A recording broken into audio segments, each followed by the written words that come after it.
রাত্রিবেলা এত অন্ধকারের মধ্যে কোথায় যাচ্ছি বলো তো? আরে দাঁড়াও দাঁড়াও, এটা রাত্রিবেলা না, এটা হচ্ছে ভোর 4টের সময়। শীতকাল তো পড়েই গেছে, তো শরীর চর্চা না করলে কি আর হয়? শরীর চর্চা তো 12 মাসই করতে হয়, কিন্তু কেন জানি না শীতকাল পড়লে যে ভোরবেলা উঠে ছুটতে যাওয়ার মজাটাই আলাদা। সেই মতোই সবাই উঠে পড়েছি, সবাই বলতে আমারা ভাই বোনেরা সবাই মিলে উঠে এখন আমার ভাইরা পড়ছে মোজা বুট পরে ছুটতে যাবে। দেখেছো কি মজা লাগে? আর আমার ক্যামেরাটা এরকম কেন কাঁপছিল বলো তো? কারণ আমি প্রচন্ড শীত কাতুরে, আমি শীতে তো পুরো কাঁপছি, এত কাঁপছে যে আমার ফোনের ক্যামেরা পর্যন্ত নড়ে গেছে। এবার চলো তোমাদেরকে দেখায় যে বাইরের ঠিক কতটা অন্ধকার।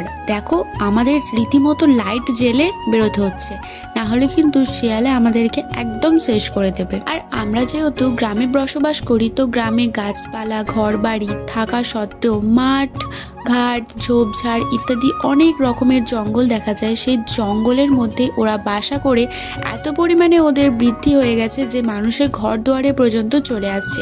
তাই রাত্রে বেরোনোটা খুবই কষ্টকর এবং ভয়ানক। এতটা এক্সাইটমেন্ট কাজ করছিল যে আর নিজেকে সামলাতে পারিনি, তাই এতটা রাত্রে বেরিয়ে পড়েছি। আর দেখো আকাশে কিন্তু তারাগুলোও দেখা যাচ্ছে। তারপর আর কোনো রকম ভিডিও করা হয়নি, একবারে তোমাদের 6টার ভিউ আমি দেখাচ্ছি যে কতটা সুন্দর লাগে। গ্রামের পরিবেশ কতটা সুন্দর তোমরা নিজের চোখে না দেখলে বিশ্বাস করতে পারবে না।